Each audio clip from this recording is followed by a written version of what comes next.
Bathroom Breaks and Bedtime Tales presents The Night Muse by Sebastian Winters.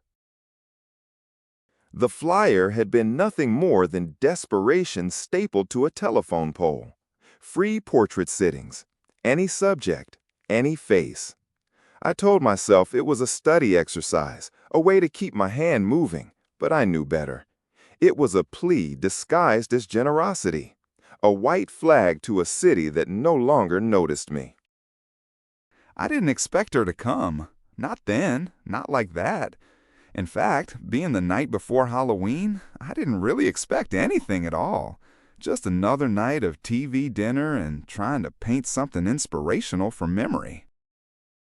The rain had been coming in sheets all evening, hissing against the skylight, turning the streets below into black mirrors. I was half asleep in my workbench when the knock came, soft at first, then firmer. When I opened the door, she stood there barefoot, raincoat clinging to her body like a second skin, shoes dangling by their ribbons from one hand. Her hair was plastered dark to her face, lips parted as if she'd run the whole way. "You're still open?" she asked, though it was near midnight. Her voice was clear, almost amused, like she already knew the answer. I stepped aside without a word. The loft smelled of turpentine, stale coffee, and rain blown in through the cracked window. She padded across the paint-splattered floor, leaving faint prints behind, and set her shoes carefully on the stool by the window. I managed, finally. "You saw the flyer?" She turned, unbuttoning her coat, and gave me a smile that was not quite yes, not quite no. "I thought you wanted faces, but maybe you need more than that." The words stuck in my throat. She slipped the coat from her shoulders and let it slide down her arms, catching for a moment at her elbows before she let it fall, revealing a decision she'd made to wear nothing at all underneath. She was stunning, slender, fit, strawberry blonde hair. I did my best not to gasp, to keep it professional, but I feared a stirring in my pants might soon betray me. She stood there, half shadowed under the skylight, her skin carrying the sheen of rain. Casual, as though undressing in a stranger's studio was the most natural thing in the world. My fingers closed too tightly around the charcoal stick. The point snapped, brill in my grip, leaving a smear across my palm. "Shall we begin?" she asked. I sat down heavily on the stool, paper before me, trying to hold myself steady. I'd imagined these sittings as discipline, as anatomy studies, but she tilted her head and settled into the chair as if she were stepping into a role.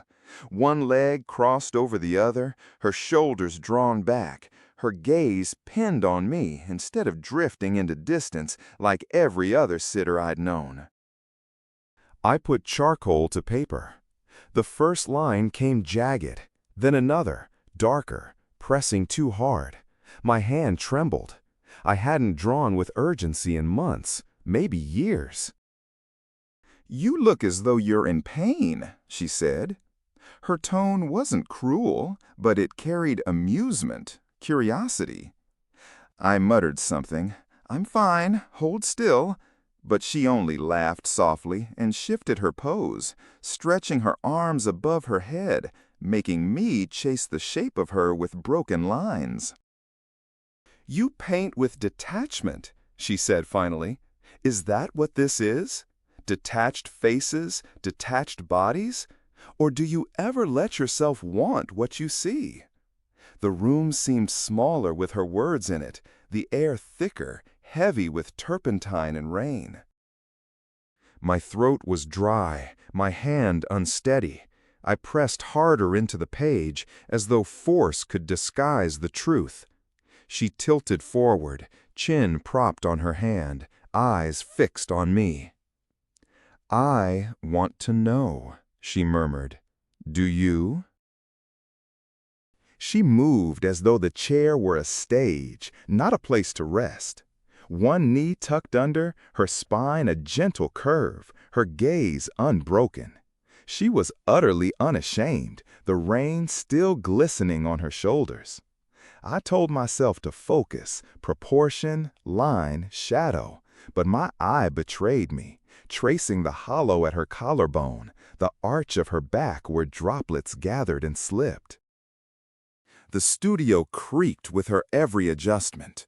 I tried to command the air, to force it still, but the rhythm of her breathing seeped into me, quickening my own. My charcoal scratched furiously, but the page felt like a wall. Her presence wouldn't flatten into marks. "You're trembling," she said softly, though her body was still, perfectly poised. I glanced down. The line I had drawn across her shoulder blade was fractured, jagged, a fault line. The black dust smeared across my wrist betrayed my clumsy grip. "It's nothing," I muttered. "Just out of practice." She tilted her head, eyes narrowing with interest. "Out of courage, maybe." Heat rushed to my ears. I pressed harder, the charcoal biting deep, trying to rescue the shape, but the harder I forced it, the worse it grew. My hand ached, my breath ragged. A sound escaped me, half laugh, half groan, and the line snapped again, a shard of carbon scattering to the floor. Her lips curled into the faintest smile. She leaned back, unhurried, as if she could wait all night for me to steady myself. "I thought artists were supposed to see clearly," she whispered, "but you're looking at me as if you don't trust your own eyes." I couldn't answer. My hand hovered over the ruined sketch, frozen, charcoal dust staining my fingertips like ash. The silence thickened until I swore I could hear my own pulse, drumming in time with the rain above. And then she shifted again, one deliberate motion. The slide of her arm along the back of the chair, the slow turn of her torso, offering me her profile. The light caught her jaw, her mouth, the slope of her shoulder. "Try again," she said, "but this time don't hide from what you see." Her words hung in the air, heavy as wet canvas. I forced my gaze back to the page, to the waiting expanse of paper. But she laughed, low, rich, a sound that made the loft feel suddenly smaller. "You guard yourself," she said, "even now. You want to capture me, but only in pieces." "I'm drawing what's in front of me."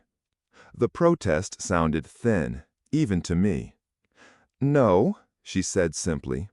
She stretched her leg, pointed her toes as though the floor were a stage and I her lone audience. "You're drawing what you think you're allowed to want." Her pose shifted again, languid yet deliberate, each movement a challenge. She turned her head, offered her throat to the light, and my hand darted to follow. The curve was impossible, fragile, and I sketched it too fast, too hard. The line wavered. She leaned back with a small smile, watching me chase her across the paper. I tried again. Her lips. They parted slightly, not enough to smile, not enough to speak, but enough to unravel me. My charcoal stuttered, caught, left a shadow too thick, too dark. My hands no longer obeyed me. She moved on, her shoulder rolling, her back arching, her hair falling across one eye. She danced without rising from the chair, each pose flowing into the next, while I scrambled to freeze her mid-motion. "You're breathing like I am the one working," she teased. I let out a sharp laugh, bitter, frustrated. "You won't hold still." "Why should I?" she said. "Stillness is death to me. You want a statue? Find someone else." I dropped the ruined sketch, reached for a new sheet, my fingers black with dust. She was right. Every line was broken, every attempt strangled by control. Yet beneath the wreckage, something inside me trembled with life I hadn't felt in months. "Again," she said. "Draw me again, and don't pretend I'm stone." Her eyes caught mine then, direct, unyielding. I felt the dare in it, the invitation. My throat went dry, my heart hammered, but I bent over the paper and began once more, my hand shaking as though I'd finally admitted what it wanted. The storm outside had quieted, but in the studio, the silence was sharper than thunder. My charcoal dragged more slowly now, less frantic, tracing shadows instead of forcing them. She'd stilled, at last, not rigid, but settled, as though she had grown tired of teasing me. Her arm rested along the chair, her cheek against her knuckles. The pose was simple, unadorned. It should have been easy. Instead, I couldn't stop staring. The light from the skylight fell across her shoulder, leaving half her face in shadow. For the first time all night, she wasn't performing. There was something raw in the set of her mouth, in the faint line between her brows. "You look different now," I murmured before I could stop myself. Her eyes shifted toward me, steady, unreadable. Different how? "Less," I searched for the word, "less like you're showing me something, more like you're just here." Her lips curved, not quite into a smile. "Maybe that's what you've been waiting for." I swallowed hard. My hand moved almost without my will, catching the fragile curve of her collarbone, the slant of her mouth. The page breathed. For the first time, the sketch resembled more than a body. It hinted at the quiet beneath her fire. But then she rose, sudden, fluid, the chair scraping faintly. She crossed the room with bare, soundless steps and came to stand before me. I felt her presence before her shadow fell across the page. "Show me," she said. I looked up. She was close enough that I could smell the faint salt of rain still clinging to her skin. I'm showing you," I said weakly, nodding to the drawing. She shook her head. Her hair slipped forward, a dark veil. "Not like that. You're still keeping distance. Stop painting me like a stranger." I gripped the charcoal tighter, but she reached down and took my hand in hers. Her palm was warm, damp from the storm, pressing the dust into my skin. She lifted my hand and guided it away from the page, toward herself. My fingertips brushed her rib cage, just beneath the swell of her breast, where her heart beat quick and steady. "Here," she whispered, "this is where you begin if you want to see me." The air collapsed out of my lungs as she guided my fingers beyond the hint of reddish pubic hair she kept tightly cropped, lower toward the slick, velvety warmth of her. My other hand stayed where she placed it, trembling, smearing black across her skin. For the first time all night, I couldn't pretend at detachment. She'd stripped that away, as surely as she had stripped away her coat. We kissed. She smelled like hibiscus and orange peel, sweet, vibrant. Her breath stirred the air between us. I felt the heat of her skin under my stained fingertips, the ridges of her ribs rising and falling. She didn't flinch, didn't retreat. Instead, she pressed my hand harder against her, dragging the smear of charcoal across her body as though it belonged there. "Now," she said, voice low, Stop hiding behind the paper. The sketch pad slid from my lap, landing face down on the floor. My hands were clumsy with hesitation, but she caught them, guiding me as she had guided every pose. Paint was within reach, my palette, the open tube scattered on the bench. She dipped her fingers into a smear of vermilion and traced it down her shoulder, the streak luminous against her skin. Then she seized my wrist and pulled it through the wet color, dragging my hand across her stomach. The shock of it, oil, slick and vivid, ripped through me. Red across her flesh, red across my palm, red staining the floor when it dripped. I tried to breathe, but every breath carried turpentine, linseed, the musk of her body. She stepped closer still, until her hips pressed the edge of my stool, until the palette knife clattered to the floor between us. "Show me," she said again, fiercer now, almost a command. I rose, unsteady, and she caught me in her arms with sudden gentleness, streaking more color across my shirt, my throat. My hands answered hers, sliding over her back, her waist, paint smearing between us until we were both marked, both transformed into something neither wholly canvas nor wholly flesh. The loft spun around me. The crack of rain on the skylight, the stink of oils, the hiss of our breathing, every sense sharpened, overwhelming.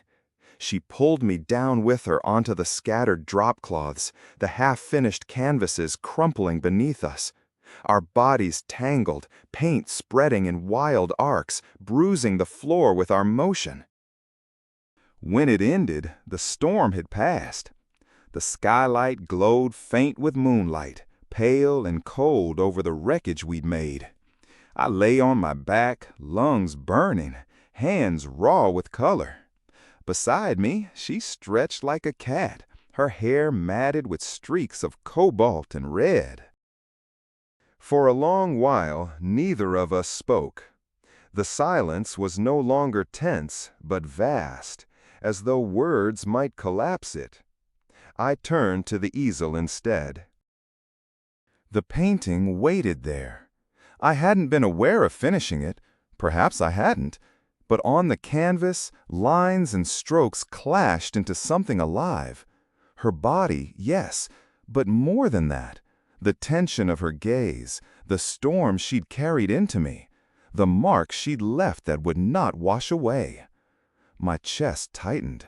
It was imperfect, raw, almost violent, and yet it breathed. She rose first, silent, gathering the coat she had let fall at the beginning. Bare skin glowed in the cold light, streaked with red, blue, black. She didn't hurry. She didn't try to wash the paint away. Instead, she stood before the canvas, her head tilted, eyes tracing the strokes as though seeing herself for the first time.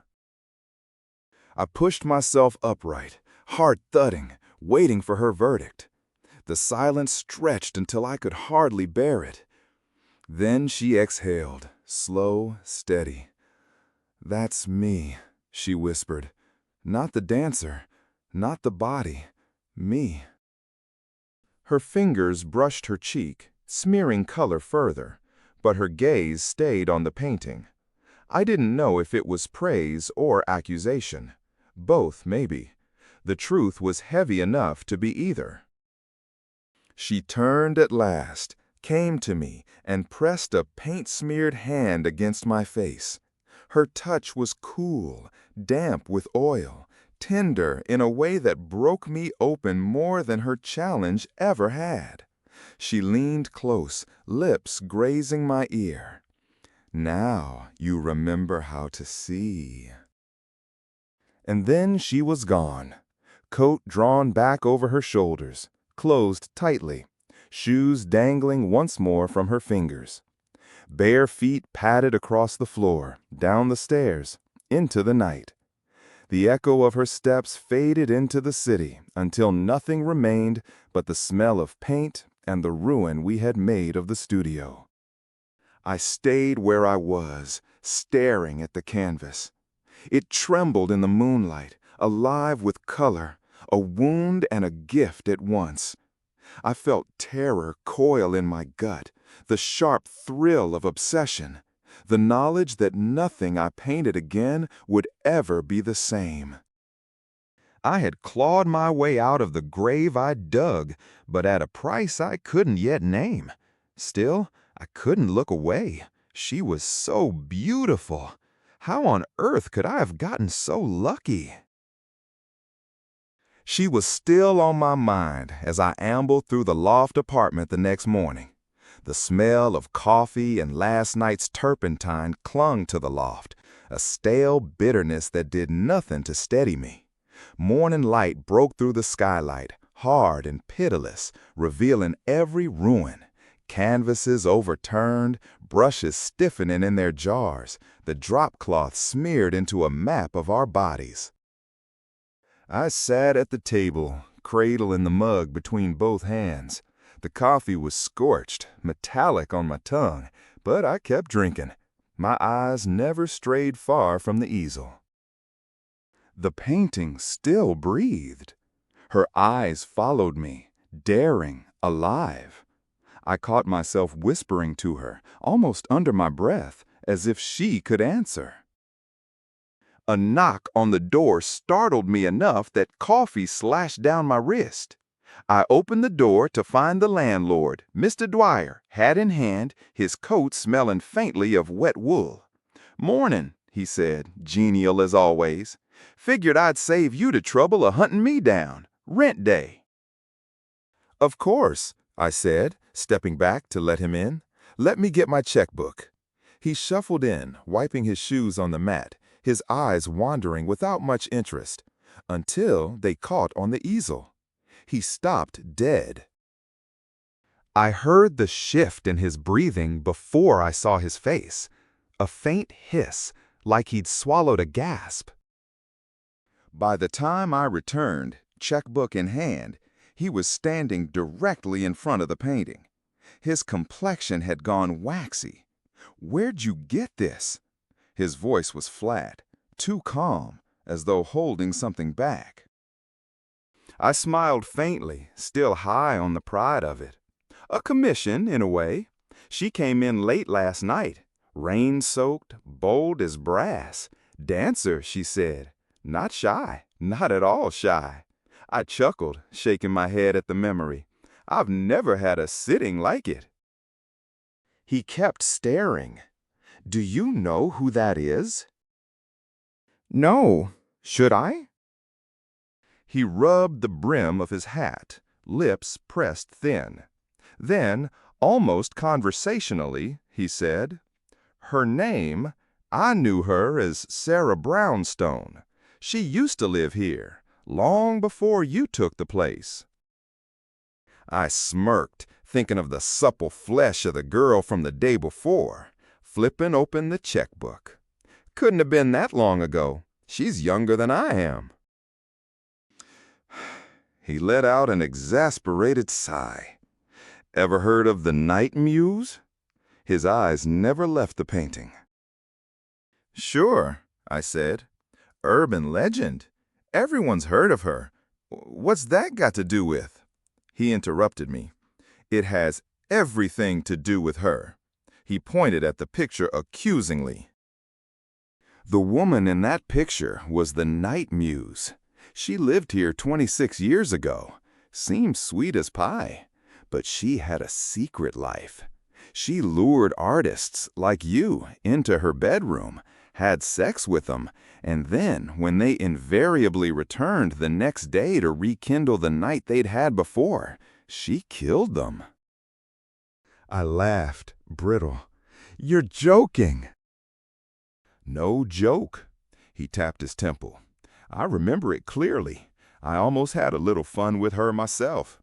She smelled like hibiscus and orange peel. But the night I made up my mind to try, well, that was the night they caught up with her and threw her in the slammer. Said she'd killed 17 men, cut 'em up with a boning knife and threw 'em in the river. He pointed toward the center of the room. Right there, he said. She killed 'em all right there.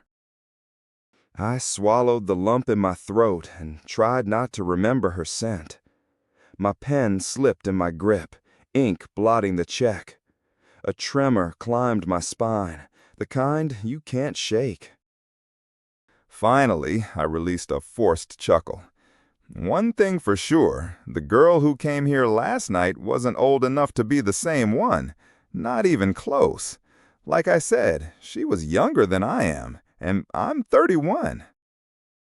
I forced a smile, finished writing the check, tore the page free, and pressed it into his hand. He took it. Then he stepped in closer and whispered, "They put her in the electric chair on Halloween night, 14 years ago today, as a matter of fact. That can't be a coincidence." "And yet," I said. "I'm telling you," he retorted, "the woman in that picture is Sarah Brownstone. I am as sure of it as I am my own face." "Okay," I said. "Thanks for coming by. I know you have other rent checks to collect, so I'll let you go do that. Thanks for stopping by, though." I dismissively showed him to the door, closed it, and turned the lock. For a moment, I stood there, forehead pressed to the wood, shaking my head at the absurdity. I just knew if I had let the old man go on any longer, he would decide she was some sort of ghost or something. A ghost. Ridiculous. I touched her, held her, tasted the salt of her skin. Ghosts didn't smear paint into your chest hair. I let out a dry laugh, turned back to the easel, and dropped my mug. It hit the floor, shattering, coffee splattering across the boards. There she was. Not painted, not remembered. Present, now, angry. The coat, now as if mangy, hung open. Her body was the same, but wrong skin, blanched gray, with spots that looked almost like rot. Eyes burning with something entirely inhuman. Her mouth, playful and sensual the night before, was now dark and twisted, grotesque with rage.